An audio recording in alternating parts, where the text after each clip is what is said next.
El reinado de los reyes católicos marca la transición entre la Edad Media y la Edad Moderna. Durante su gobierno se establecen las bases de lo que será la futura España, bajo la dinastía de la Casa de Austria.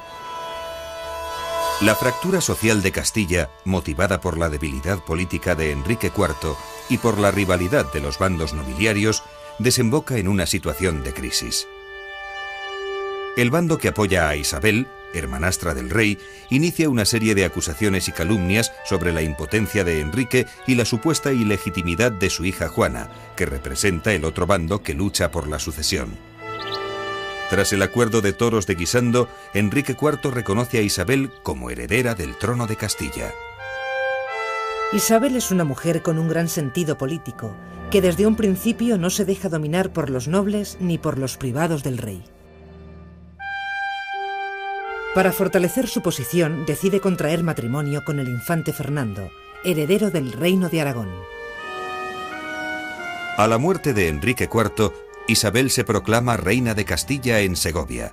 Lo primero que hace es crear un sólido bando con todos sus partidarios y perdonar a los que se unan a ella. Por otra parte, Juana, apodada la Beltraneja por sus enemigos y rival de Isabel, se casa con el rey de Portugal. Sus tropas invaden Castilla, por lo que el reino se sumerge en una guerra civil que se prolonga durante 6 años. La contienda hace que Isabel otorgue a su esposo poderes tan amplios que permite a Fernando actuar como rey de Castilla. Desde este momento, todos los textos oficiales son redactados en nombre del rey y de la reina. A la muerte de su padre, Fernando se convierte en rey de Aragón e inflige una dura derrota a los portugueses y a los nobles castellanos partidarios de Juana, que pasará el resto de sus días recluida en un monasterio portugués.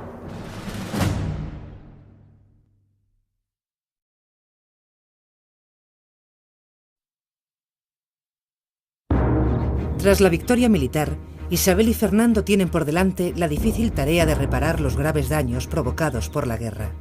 De hecho, poner orden en la sociedad y la economía y reorganizar la vida política y administrativa de sus estados serán las constantes de su reinado y constituirán sus grandes aciertos. Pero la reconstrucción de la autoridad de la monarquía y la restauración del orden se hacen en el marco de una unión dinástica que es una unión personal. El matrimonio de Isabel y Fernando no supone la unificación de sus reinos, que mantienen sus propias instituciones, leyes y monedas.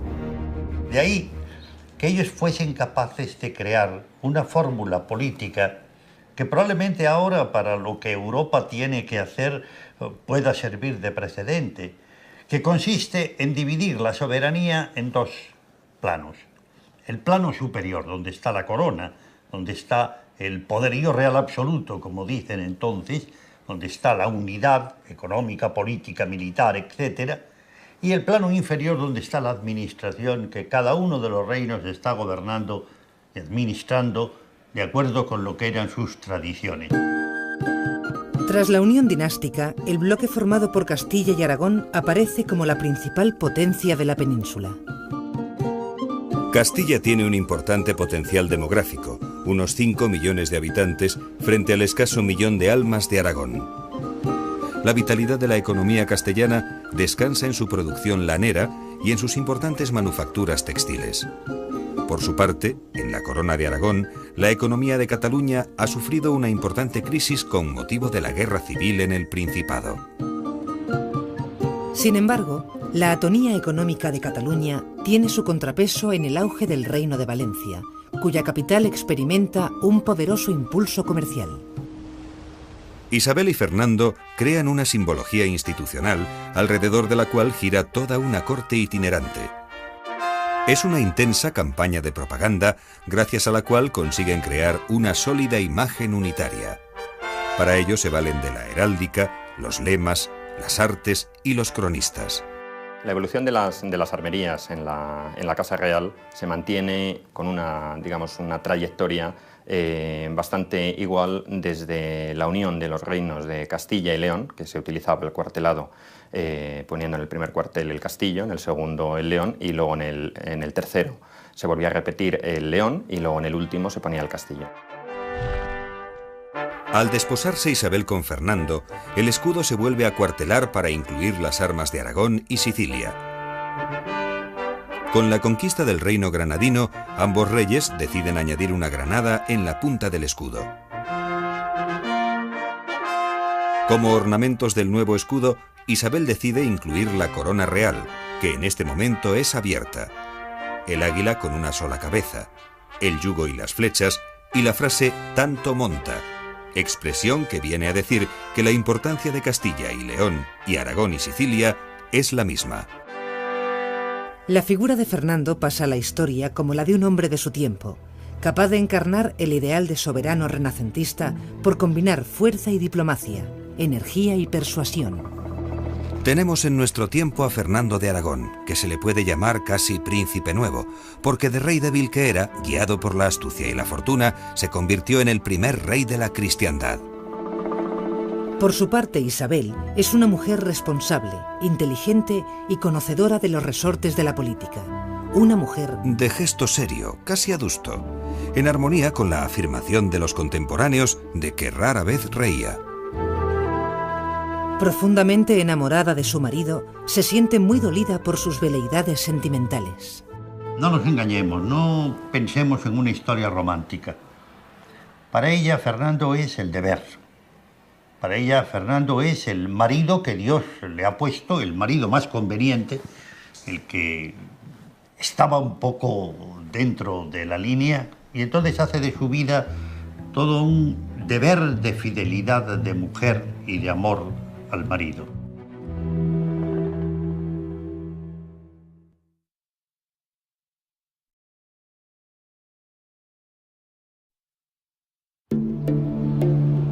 El mayor problema al que se habían enfrentado todos los Trastámara fue el legitimar su poder a través del apoyo de las grandes familias nobiliarias. Esto solía desembocar en inestabilidad y guerra civil. Los reyes católicos optan por no comprometerse con ningún bando, de forma que mantienen el estatus económico y los privilegios de los nobles, pero los alejan de la administración. Su estrategia consiste en contentar a todos, incluso a sus enemigos, a través de una política de pacificación y conciliación. Ejemplo del compromiso entre los reyes y la nobleza son las leyes de Toro, que regulan y amplían el régimen de mayorazgo, es decir, la imposibilidad de vender aquellos bienes vinculados al patrimonio familiar. Gracias a esta medida, la nobleza obtiene estabilidad económica y se convierte en un pilar de la corona. Asimismo, los soberanos refuerzan más su poder al asumir las jefaturas o maestrazgos de las órdenes militares de Santiago, Calatrava y Alcántara. De este modo consiguen que los órganos de gobierno se alejen de la influencia de las grandes familias nobiliarias y se profesionalicen. Para encontrar personas con formación que dirijan las modernas instituciones, los soberanos fundan las universidades de Alcalá de Henares, Valencia y Sevilla, que serán las encargadas de formar a los secretarios reales y a toda una burocracia de letrados y contadores que proceden de las filas de la baja nobleza. Son los expertos, pero a fin de cuentas son los que toman las decisiones, son los que redactan la documentación, las instrucciones a los embajadores, los que reciben las cartas, los que pasan al rey los informes, y al final el rey lo que hace es acomodarse a lo que esta gente les dijera. Es que esto es lo que va a traer consigo la división del Consejo en centros, zonas especializadas, que es lo que anuncia después lo que va a ser la monarquía moderna y los consejos de ministros actuales, vamos. Fernando e Isabel controlan los respectivos consejos de Aragón y Castilla.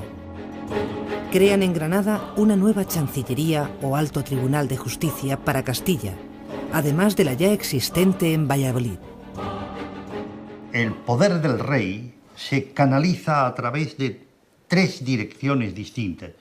Hay un poder legislativo que corresponde a las Cortes, hay un poder judicial que corresponde a la Audiencia o al Consejo de Justicia, y hay un poder ejecutivo que corresponde al Consejo Real.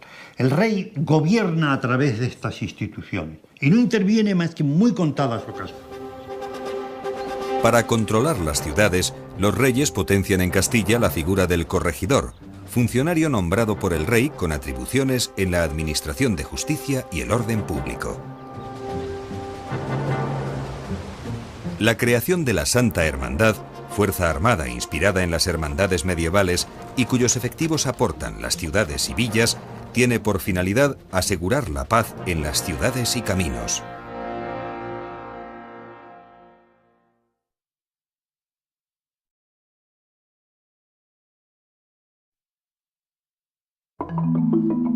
A mediados del siglo XV, Juan de Gutenberg realiza los primeros experimentos en Alemania con una máquina de caracteres móviles que enseguida se conocerá como imprenta.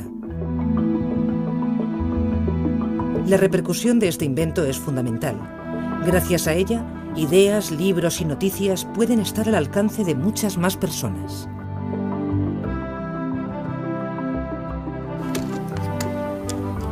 El proceso de impresión y confección tradicional del libro comienza por la composición manual.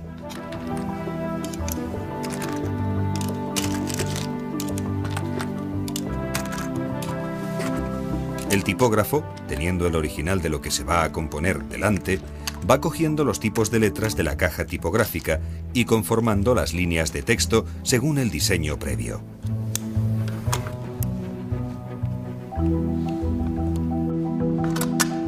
Luego se juntan las líneas en la galera, conformando la página, y se ata toda la forma tipográfica.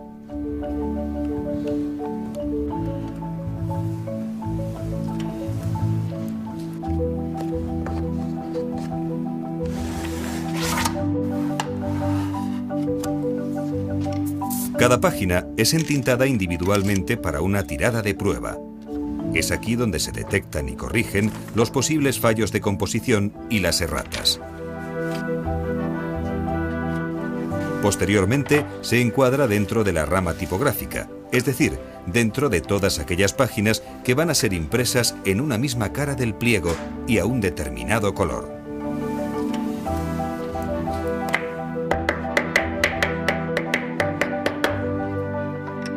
Finalizada esta operación, y una vez pasadas las correcciones definitivas a la forma, se mete la rama en la máquina y comienza el proceso de impresión.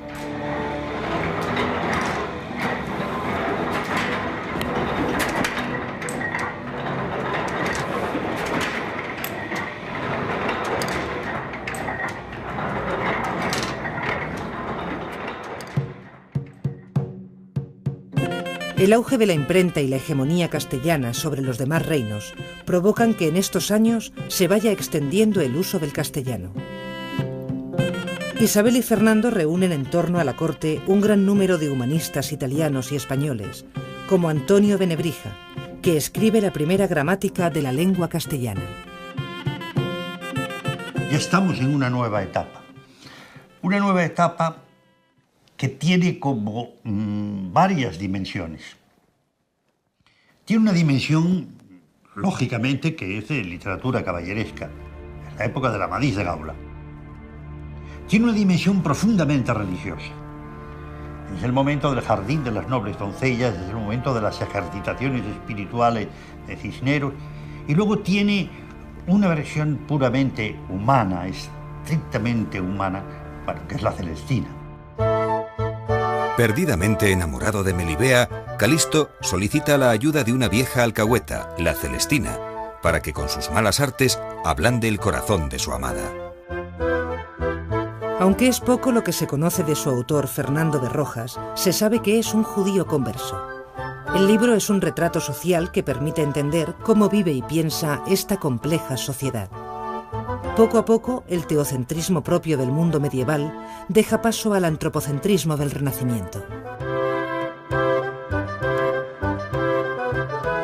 Con esta obra se inaugura la serie de personajes de la literatura española que se han convertido en arquetipos universales: el Lazarillo de Tormes, Don Quijote, Sancho Panza y Don Juan.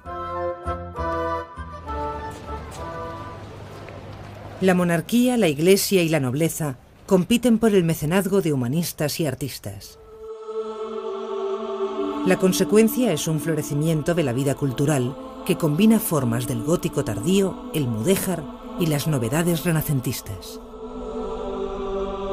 En este periodo se inician las últimas grandes catedrales góticas, como la de Salamanca y Plasencia, y se finaliza la de Sevilla.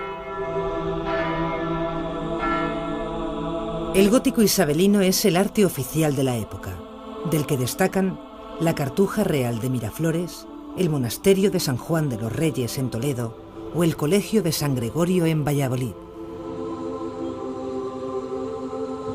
Aparece también un nuevo estilo de decoración con elementos renacentistas, el plateresco, que recibe este nombre porque recuerda las técnicas y filigranas de los artesanos que trabajan con la plata. El pórtico del Hospital de los Reyes Católicos en Santiago de Compostela, el Hospital de la Santa Cruz de Toledo y la fachada de la Universidad de Salamanca son un buen ejemplo de este arte en el que se muestran símbolos y emblemas de la nueva monarquía.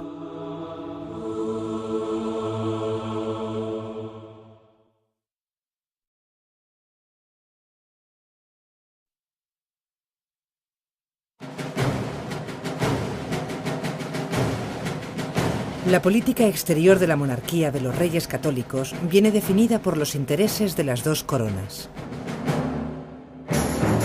Esta política exterior se materializa en una intensa actividad diplomática, basada en los enlaces matrimoniales de los hijos de los Reyes Católicos con las potencias aliadas y en numerosas campañas bélicas que sustentan un ejército que se hará permanente.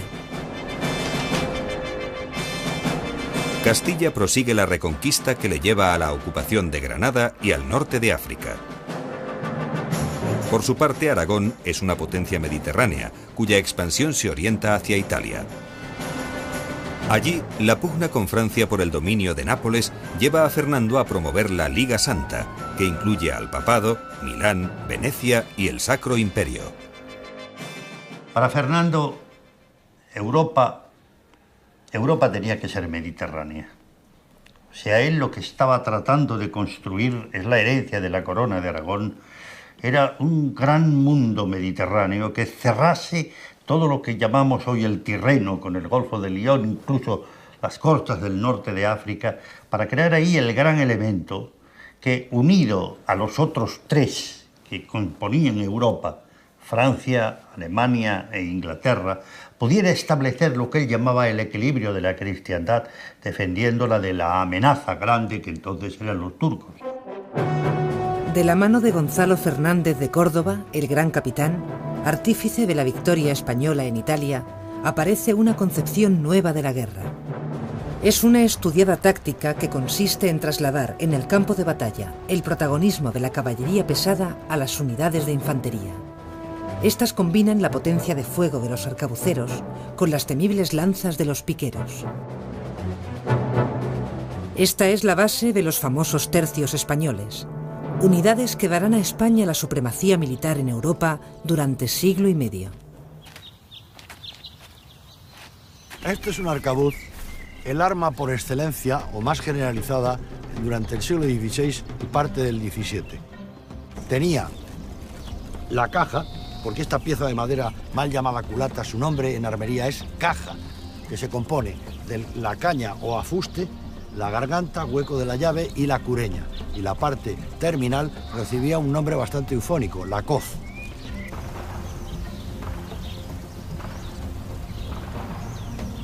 Para cargar el arcabuz se vierte la pólvora en el cañón.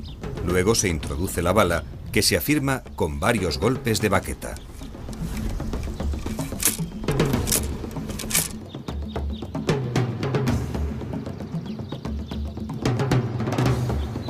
Se ceba la cazoleta, se cierra la cobija y se aviva la mecha.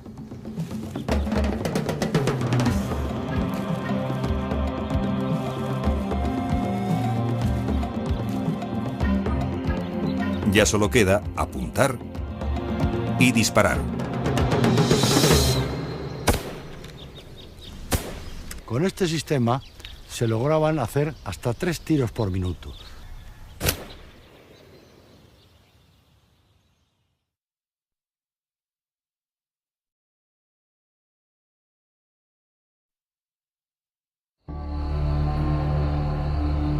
...1492 es una fecha clave para la historia de España. En este año se suceden 3 hechos decisivos: el fin de la Guerra de Granada, que supone la culminación de la Reconquista, la expulsión de los judíos de España y el descubrimiento de América. En tiempos de los reyes católicos, el territorio del Islam peninsular se reduce al reino de Granada, gobernado por la dinastía nazarí.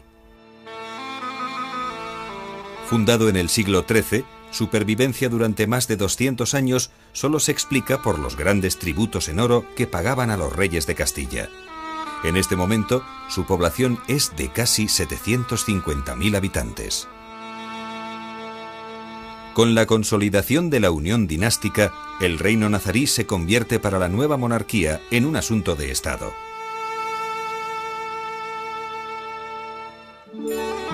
Es una larga guerra de asedios en la que las tropas de los reyes católicos hostigan al reino granadino.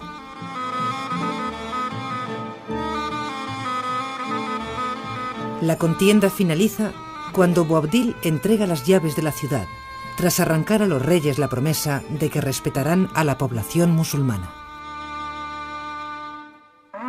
Tomad, Señor, las llaves de tu ciudad, que yo y los que estamos dentro somos tuyos. El rey don Fernando recibió las llaves y diólas a la reina. La reina las dio al príncipe. El príncipe las dio al conde de Tendilla, el cual, con otros muchos caballeros, envió entrar en el Alhambra y se apoderar de ella.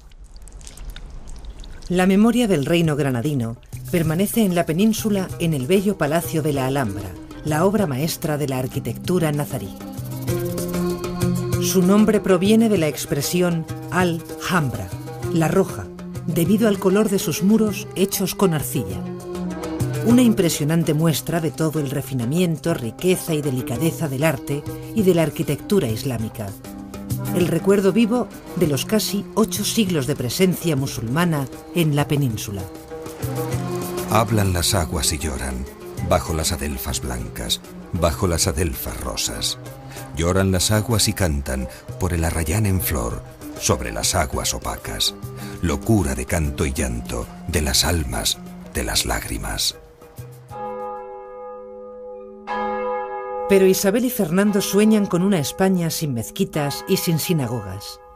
Es este un momento de gran exaltación de la fe católica y de la unidad de la nueva monarquía. La construcción de un Estado sobre un solo credo religioso anima un fuerte sentimiento de intolerancia que culmina en este mismo año con la expulsión de los judíos de los dominios de los reyes católicos. De la noche a la mañana, miles de judíos se ven obligados a convertirse al cristianismo o abandonar el reino. Todo esto se celebra en Europa con grandes fiestas. La Universidad de París se reúne en un claustro para felicitar a los reyes por estas medidas que ya era hora que tomasen, que había tomado toda Europa y eran los últimos, etc. Y entonces el Papa lo que quiere es manifestar que esto es algo muy importante para la cristiandad y les otorga oficialmente el título de reyes católicos con carácter hereditario. Lo ha utilizado el rey de España hasta 1931. Aunque Isabel mantiene un gran protagonismo en las cuestiones religiosas, ambos monarcas entienden que la unidad religiosa es inseparable de la unidad política, por lo que diseñan un modelo de Estado confesional.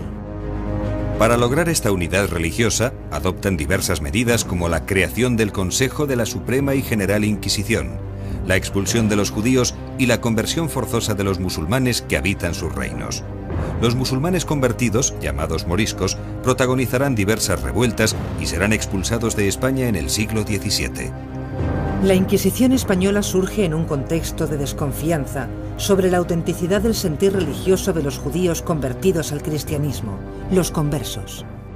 Desde este momento, la Inquisición deja de ser un instrumento meramente eclesiástico, que no llegaba más allá de decir efectivamente aquí hay un delito de herética pravedad y vamos a ver cómo lo corrigen ustedes, a convertirse también en un instrumento del Estado. Eso fue uno de los mayores errores que pudieron cometerse, porque naturalmente alteraba la función esencial de la Iglesia, instrumento de reconciliación, para mezclarla en lo que era un instrumento de represión. Con el nombramiento de Tomás de Torquemada como Inquisidor General para Castilla y Aragón, el Santo Oficio, como también se conoce a la Inquisición, queda establecido en las dos coronas. El funcionamiento de los tribunales del Santo Oficio comienza con las denuncias secretas, a las que siguen la detención del acusado, la confiscación de sus bienes, un juicio a puerta cerrada y la sentencia. Las condenas son leídas en un solemne acto conocido como auto de fe. Las penas más graves son los azotes, la condena perpetua, el servicio forzado en galeras y, en último caso, la entrega del reo a la justicia civil para su ejecución en la hoguera. Por otro lado, el futuro cardenal Cisneros, siendo confesor de la reina, emprende una serie de reformas de las órdenes franciscanas y benedictinas, persiguiendo los abusos e imponiendo una vuelta al rigor en el celo religioso. También en 1492, Cristóbal Colón, con el apoyo de los reyes católicos, descubre América. Sin duda, uno de los acontecimientos más importantes de la historia universal.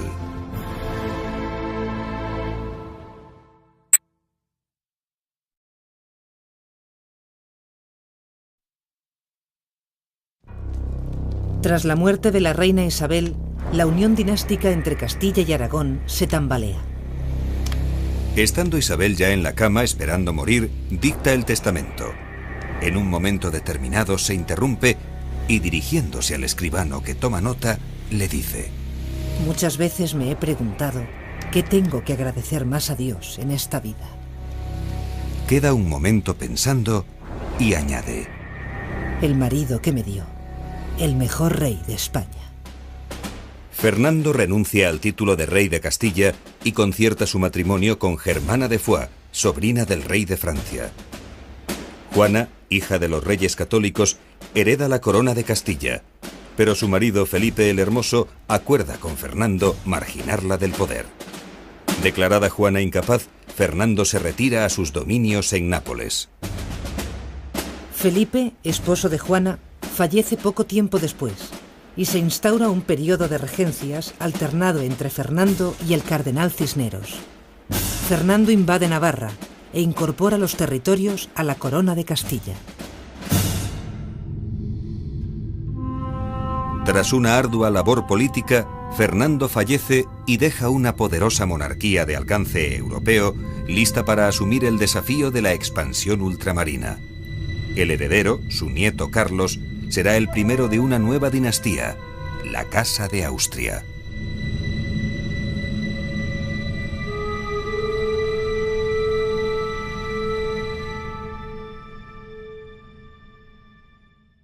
Al alcance de muchas más personas.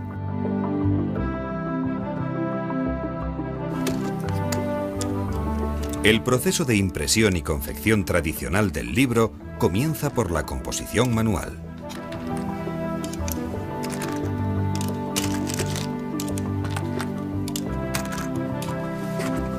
El tipógrafo, teniendo el original de lo que se va a componer delante, va cogiendo los tipos de letras de la caja tipográfica y conformando las líneas de texto según el diseño previo.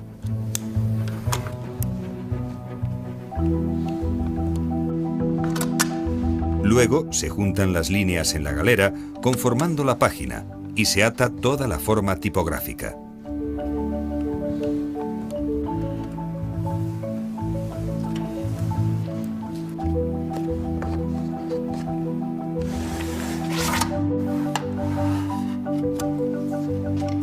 Cada página es entintada individualmente para una tirada de prueba. Es aquí donde se detectan y corrigen los posibles fallos de composición y las erratas. Posteriormente, se encuadra dentro de la rama tipográfica, es decir, dentro de todas aquellas páginas que van a ser impresas en una misma cara del pliego y a un determinado color.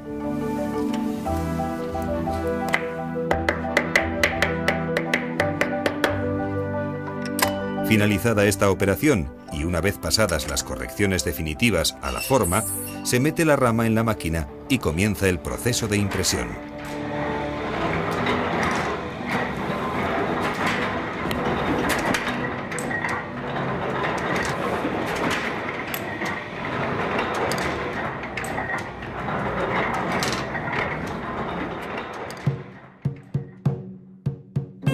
El auge de la imprenta y la hegemonía castellana sobre los demás reinos provocan que en estos años se vaya extendiendo el uso del castellano. Isabel y Fernando reúnen en torno a la corte un gran número de humanistas italianos y españoles, como Antonio de Nebrija, que escribe la primera gramática de la lengua castellana. Ya estamos en una nueva etapa. Una nueva etapa que tiene como varias dimensiones. Tiene una dimensión, lógicamente, que es de literatura caballeresca, en la época de la Amadís de Gaula. Tiene una dimensión profundamente religiosa. Es el momento del jardín de las nobles doncellas, es el momento de las ejercitaciones espirituales de Cisneros, y luego tiene una versión puramente humana, estrictamente humana, bueno, que es la Celestina. Perdidamente enamorado de Melibea, Calisto, tradicional del libro, comienza por la composición manual.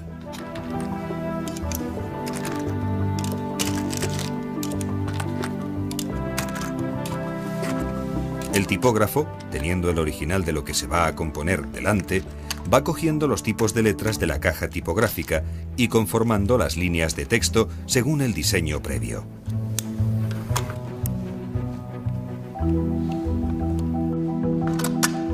Luego se juntan las líneas en la galera, conformando la página, y se ata toda la forma tipográfica.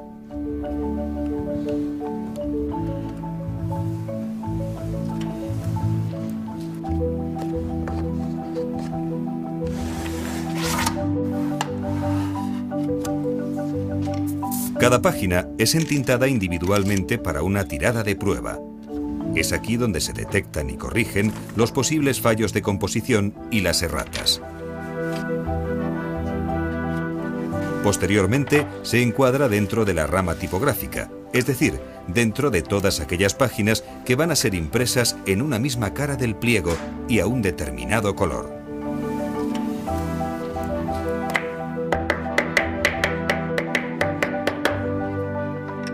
Finalizada esta operación, y una vez pasadas las correcciones definitivas a la forma, se mete la rama en la máquina y comienza el proceso de impresión.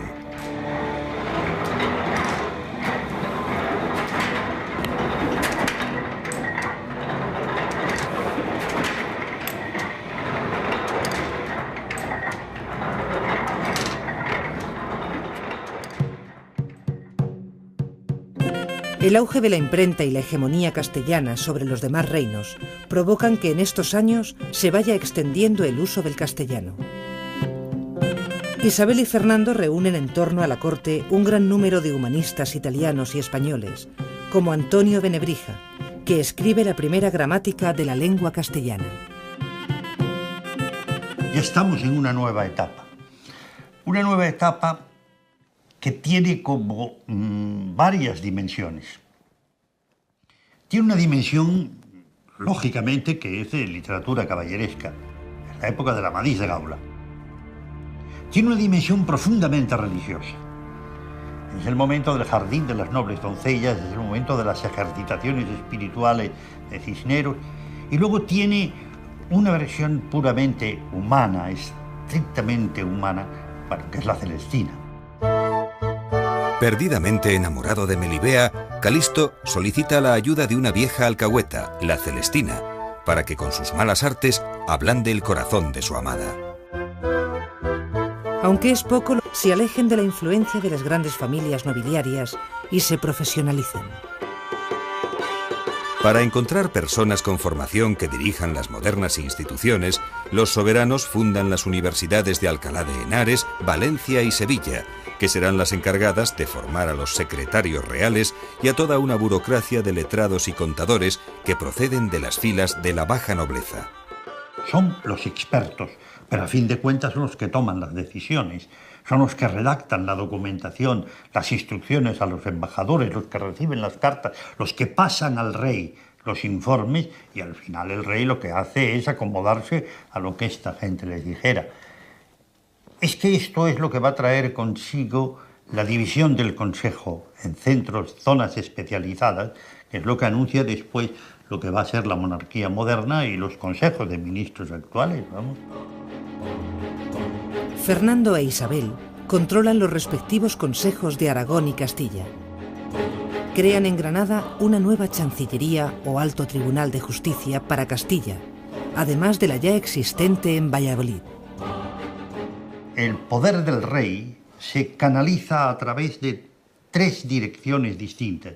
Hay un poder legislativo que corresponde a las Cortes, hay un poder judicial que corresponde a la Audiencia o al Consejo de Justicia y hay un poder ejecutivo que corresponde al Consejo Real.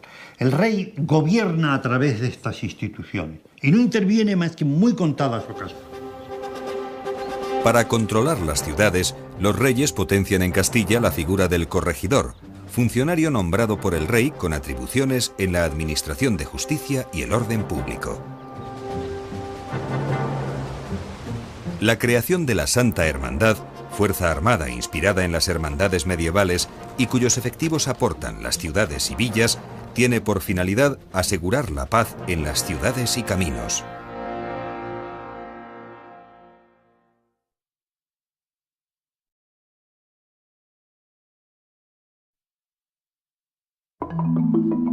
A mediados del siglo XV, Juan de Gutenberg realiza los primeros experimentos en Alemania con una máquina de caracteres móviles que enseguida se conocerá como imprenta.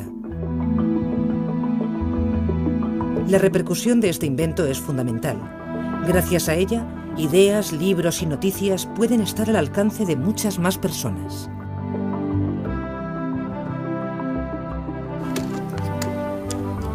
El proceso de impresión y confección tradicional del libro comienza por la composición manual.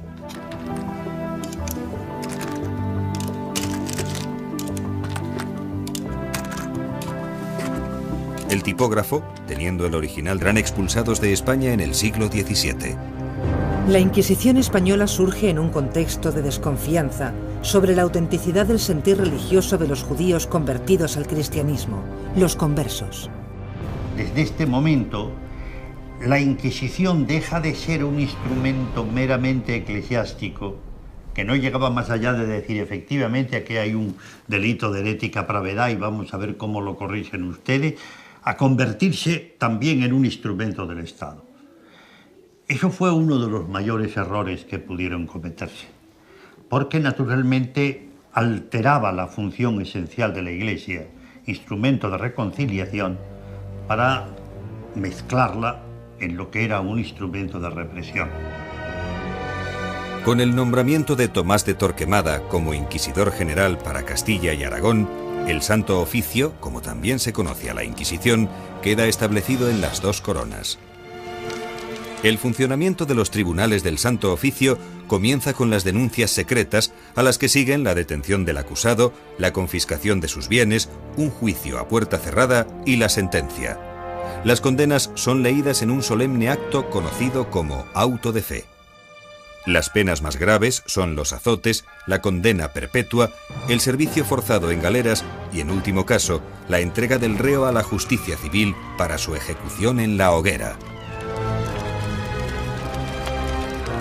Por otro lado, el futuro cardenal Cisneros, siendo confesor de la reina, emprende una serie de reformas de las órdenes franciscanas y benedictinas, persiguiendo los abusos e imponiendo una vuelta al rigor en el celo religioso. También en 1492, Cristóbal Colón, con el apoyo de los reyes católicos, descubre América. Sin duda, uno de los acontecimientos más importantes de la historia universal.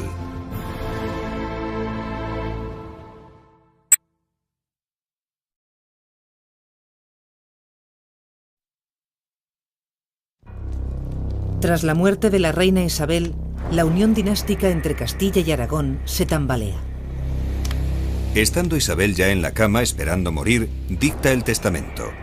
En un momento determinado se interrumpe y, dirigiéndose al escribano que toma nota, le dice: Muchas veces me he preguntado qué tengo que agradecer más a Dios en esta vida. Queda un momento pensando y añade: El marido que me dio, el mejor rey de España. Fernando renuncia al título de rey de Castilla y concierta su matrimonio con Germana de Foix, sobrina del rey de Francia. Juana, hija de los reyes católicos, hereda la corona de Castilla. pero su marido Felipe el Hermoso acuerda con... Tente en Valladolid. El poder del rey se canaliza a través de 3 direcciones distintas. Hay un poder legislativo que corresponde a las Cortes, hay un poder judicial que corresponde a la Audiencia o al Consejo de Justicia, y hay un poder ejecutivo que corresponde al Consejo Real. El rey gobierna a través de estas instituciones y no interviene más que en muy contadas ocasiones. Para controlar las ciudades, los reyes potencian en Castilla la figura del corregidor, funcionario nombrado por el rey con atribuciones en la administración de justicia y el orden público. La creación de la Santa Hermandad, fuerza armada inspirada en las hermandades medievales y cuyos efectivos aportan las ciudades y villas, tiene por finalidad asegurar la paz en las ciudades y caminos.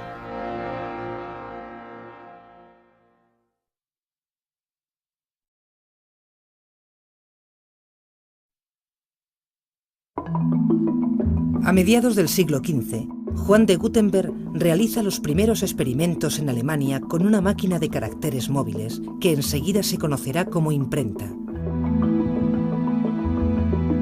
La repercusión de este invento es fundamental.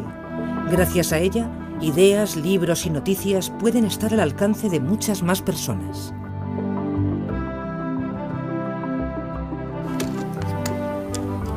El proceso de impresión y confección tradicional del libro comienza por la composición manual.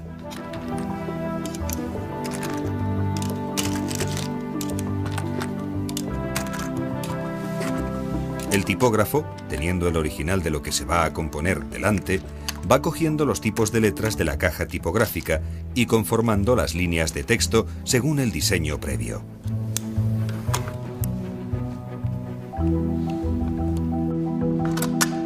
Luego se juntan las líneas en la galera conformando la página y se ata toda la forma tipográfica.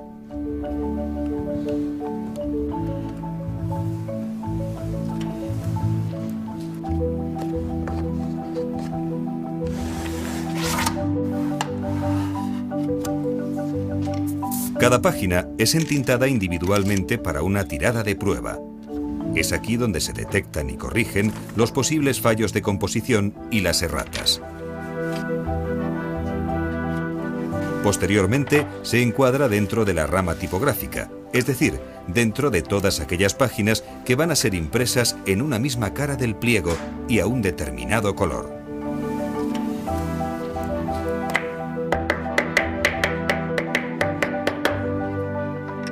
Finalizada esta operación, y una vez pasadas las por la composición manual.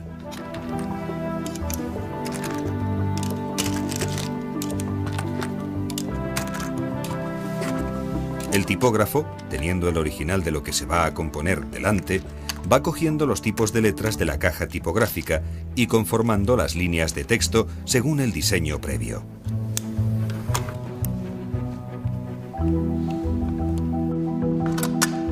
Luego se juntan las líneas en la galera conformando la página y se ata toda la forma tipográfica.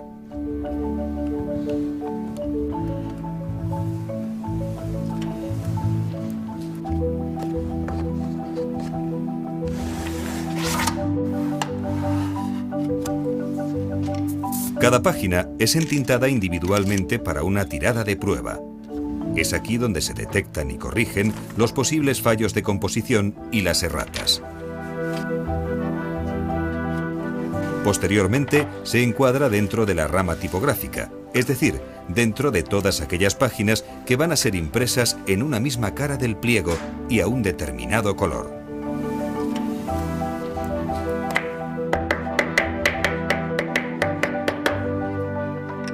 Finalizada esta operación, y una vez pasadas las correcciones definitivas a la forma, se mete la rama en la máquina y comienza el proceso de impresión.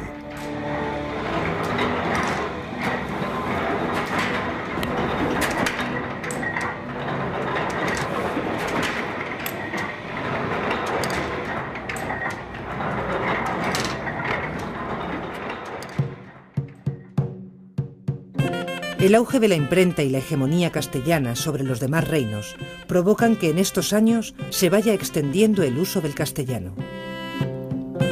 Isabel y Fernando reúnen en torno a la corte un gran número de humanistas italianos y españoles, como Antonio Benebrija, que escribe la primera gramática de la lengua castellana. Ya estamos en una nueva etapa. Una nueva etapa que tiene como varias dimensiones.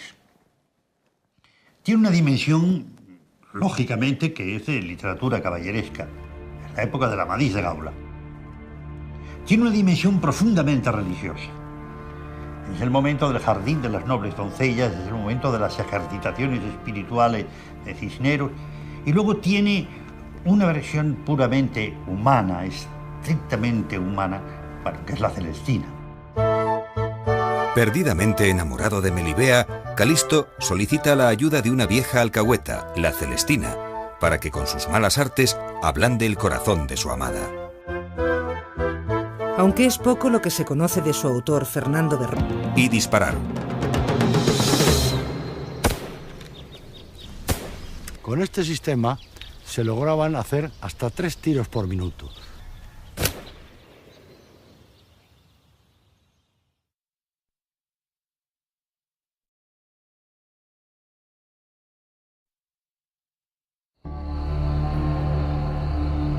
...1492 es una fecha clave para la historia de España. En este año se suceden 3 hechos decisivos: el fin de la Guerra de Granada, que supone la culminación de la Reconquista, la expulsión de los judíos de España y el descubrimiento de América. En tiempos de los reyes católicos, el territorio del Islam peninsular se reduce al reino de Granada, gobernado por la dinastía nazarí. Fundado en el siglo XIII, su pervivencia durante más de 200 años solo se explica por los grandes tributos en oro que pagaban a los reyes de Castilla. En este momento, su población es de casi 750.000 habitantes. Con la consolidación de la unión dinástica, el reino nazarí se convierte para la nueva monarquía en un asunto de Estado.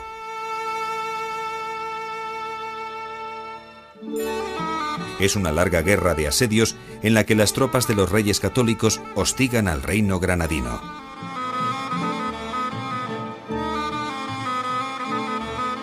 La contienda finaliza cuando Boabdil entrega las llaves de la ciudad, tras arrancar a los reyes la promesa de que respetarán a la población musulmana. Tomad, Señor, las llaves de tu ciudad, que yo y los que estamos dentro somos tuyos. El rey don Fernando recibió las llaves e diolas a la reina. La reina las dio al príncipe. El príncipe las dio al conde de Tendilla, el cual, con otros muchos caballeros, envió entrar en el Alhambra y se apoderar de ella. La memoria del reino granadino permanece en la península en el bello Palacio de la Alhambra, la obra maestra de la arquitectura nazarí. Su nombre proviene de la expresión Al-Hambra, la roja, debido al color de sus muros hechos con arcilla. Una impresionante muestra de todo el refinamiento, riqueza y delicadeza del arte y de la arquitectura islámica. El recuerdo vivo de los casi 8 siglos de presencia musulmana en la península. Hablan las aguas y lloran, bajo las adelfas blancas, bajo las adelfas rosas. Lloran las aguas y cantan por el arrayán en flor, sobre las aguas opacas. Locura de canto y llanto, de las almas, de las lágrimas.